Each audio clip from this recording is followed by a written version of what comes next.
cattle. Right? Pathology is a study of disease, right? So these are diseased organs. Unfortunately for you, we have only one type of disease today, that is fasciolasis, but it's enough to give us a description, right? So, before you know the abnormal, you must know the normal. Know the normal size, the liver. By the way, there are differences in the livers. When you go to forensic medicine, the liver of a goat is different from the liver of a pig, is different from the liver of a horse, is different from the liver of a cow. You must know those differences. So is the lamb, right? These days, due to poverty, people slaughter anything. So, I can slaughter a dog and start selling it as goat's meat. It's your work to determine. How do you say this is a dog and not a goat? Okay. So fasciolasis, this is fasciolasis, chronic fasciolasis. We have acute fasciolasis, chronic fasciolasis. It's caused by fasciola, which is a trematode or liver fluke, Fasciola gigantica, right? We have plenty of them. Fasciola gigantica. The name gigantica comes from, well, you have done parasitology. Broad shoulders. So it has broad shoulders. It's large here. Right? Hepatica is narrow and it's mainly in sheep but also in cattle. So, during the acute phase, there's hepatitis during the acute phase. But let's first talk about the pathogenesis. How does it arise? How do you come to these lesions? Right? There are 7 of them. So the infective stage of fasciola is the metasacchardia. That is parasitology, that's not my work. The cow drinks water and ingests metasaccharia. Or if it's grazing in a swampy area, the metasaccharia are on the grass. It swallows it. In the stomach there's gastric acid, which is actually hydrochloric acid. It removes the outside sheath. The covering is like me removing this glove, right? Yes. Then the real infective part remains. It travels to the small intestines and penetrates the peritoneum. They have sharp edges, hooks. So they penetrate. Peritoneum is not really thick, it's small. Now, coming from the intestines and stomach, bacteria are following it. These bacteria cause a process known as peritonitis. So peritonitis is manifested by adherence, right? This one had a better lesion. So the liver is adhering onto the peritoneum. Sometimes also intestines attached to it. Yes. So peritonitis is one. And peritonitis kills within 24 hours because the bacteria cause high fever. Right? Yes. 24. If you get peritonitis, like if they mess you in the surgery, in 24 hours you'll be dead. So, the second one, their destination is to the liver. Yes. They penetrate the capsule. There's a capsule here. But because of hepatitis, it is firmly adherent. This is the capsule. This is the liver capsule. In a normal liver, this is very easy to peel off. In an infected liver, it is tight. Yeah, this is a liver capsule. So they penetrate the liver capsule. After penetrating, then they go to the liver parenchyma. Yes. Right? They put wounds. And depending on the number of fasciola, these wounds can be extensive, entire liver surface. Right? See those repair points. This is where they entered from. So these wounds, they bleed, hemorrhage. And when you lose blood through hemorrhage, you get what? Anemia. So blood loss, anemia is, right? Is Yes. the second. Yes. Number 3, Uh-huh. bacteria will say, thank you very much for making the Nyagatare-Kigali highway. Now it is a highway for us. They enter this, right? Yes. And cause bacterial infection. So you get what we call abscesses, right? Yes. Abscesses. It's an abscess. There are many of them. Even these white ones you see, these are abscesses. Yes. So abscesses. Number 4, the body has been wounded. It tries to repair. You're going to do this in surgery, wound healing. So this liver is going to heal. Some hepatic cells will be formed, regeneration, but the majority will be replaced by fibrous tissue. And you get liver fibrosis. Those of you can touch this liver, it's not a problem. Not just touching. Try to put pressure. You will never penetrate it. Look at this. Fibrosis. You'll wash your hands. Don't worry about it. Here, only that they smell. Make sure you wash with soap. Look, I'm putting much pressure, but nothing happens. That's the best. So repair by fibrosis. This liver, if you take to eat it, it's like fiber, biting fiber. Very, very hard.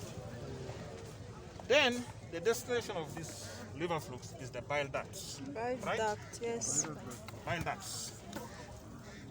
These are bile ducts. Just too high. This one has best.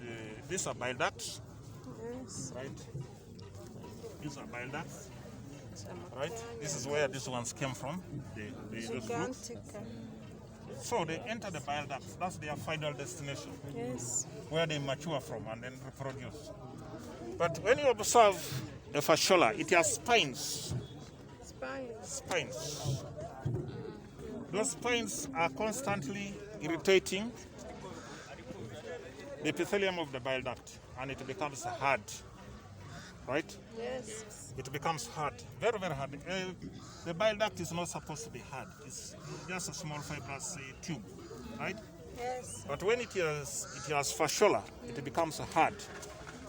Over time, calcium salts get deposited. This is now calcium. Yes. Any dying tissue will always attract calcium salts, right? Calcium carbonate. And it becomes white and very, very prominent, right?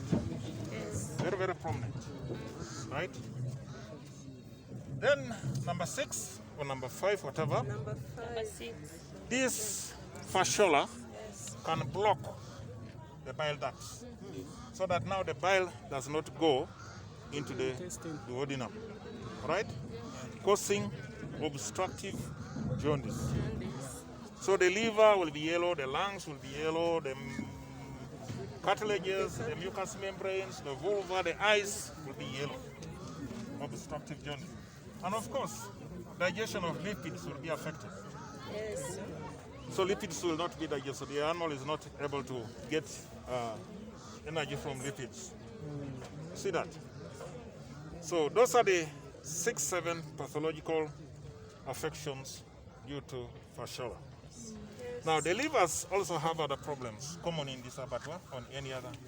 One is hydatid cyst, Hide that. Echinococcus granulosus.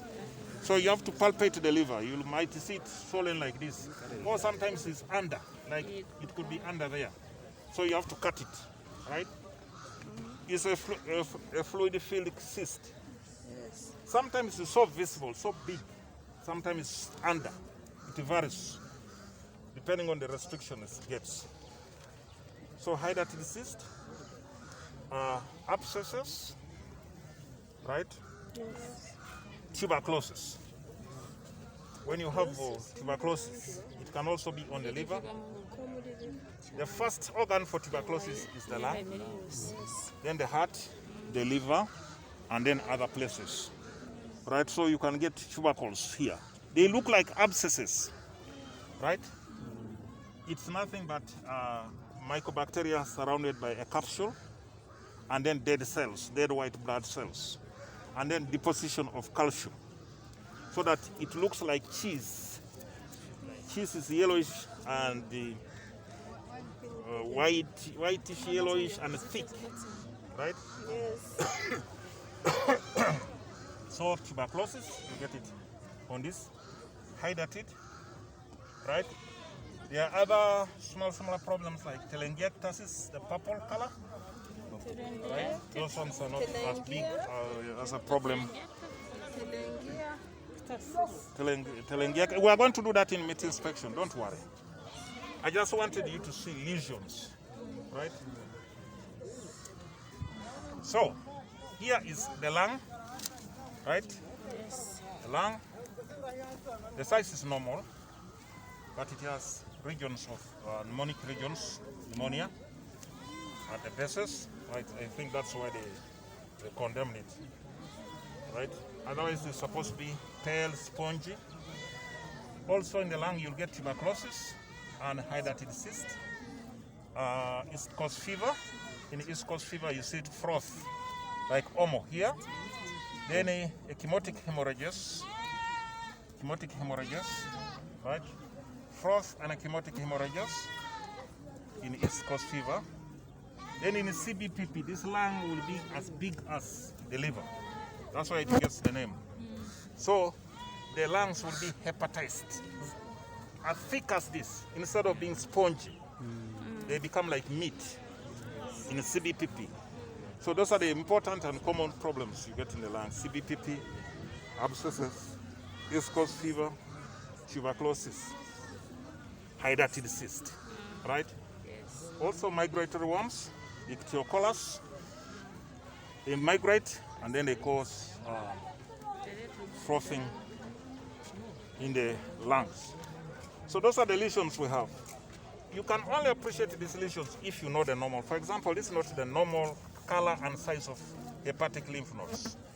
They are not like this, right?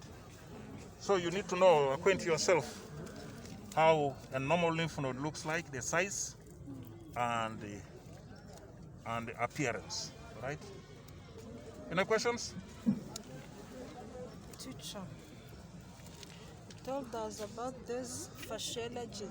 That is parasitology. I don't have to tell you. That's parasitology. We're going to ask you, revise your parasitology. I'm here for pathology. That is Fasciola gigantica. But in cattle, you can also get Fasciola hepatica. Yes. If cattle are grazing together with sheep. But Fasciola hepatica in cattle does not cause a severe disease. It is Fasciola gigantica which causes severe disease. Fasciola hepatica is mostly in sheep and goats. In cattle, it's mostly gigantica, but you can also get hepatica. They inhabit the bile ducts. The bile ducts are found in the liver, and these are bile ducts. Normal bile duct is not like that. It's a small fibrous tube.